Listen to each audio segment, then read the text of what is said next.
என் பேர் Madanamohan. I am a retired banker. இந்த புத்தக திருவிழா மனிதனுக்கு தேவை. நான் இப்பொழுது நின்று பேசிக்கொண்டிருக்கும் ஸ்டால் கண்ணதாசன் பதிப்பகம்.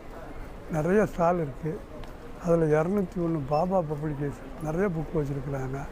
மனிதன் வளர்ச்சியே வாசிப்பில் தான் இருக்குது. So investment in book is not waste. மிக பிரம்மாண்டமாக இருக்குது. இதை ஏற்பாடு செய்த அத்தனை பேர்களுக்கும் மிகவும் எனது வணக்கத்துடைய நன்றியை தெரிவித்துள்ளேன். இந்த புத்தக கண்காட்சி சாலை மதுரை சமூக மைதானத்தில் நடக்கு. நான் பல தடவை வந்திருக்கிறேன். அப்போல்லாம் பழைய சமூக மைதானம். இப்போ அந்த கட்டடமெல்லாம் கட்டி ஒரு புக் ஃபேர் கோயம்புத்தூர் மாதிரி அழகாக போட்டிருக்காங்க. நிறைய புத்தகம் வாங்குவேன் ஒவ்வொரு புக் ஃபேர்லேயும்.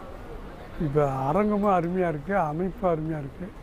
லெட்ரின்லாம் பார்த்தா ரொம்ப நீட்டாக இருக்குது. எங்கே ஒரு இடத்துல லெட்ரின் நீட்டாக இருக்கோ அந்த இடமே நல்லா இருக்குதுன்னு அர்த்தம்.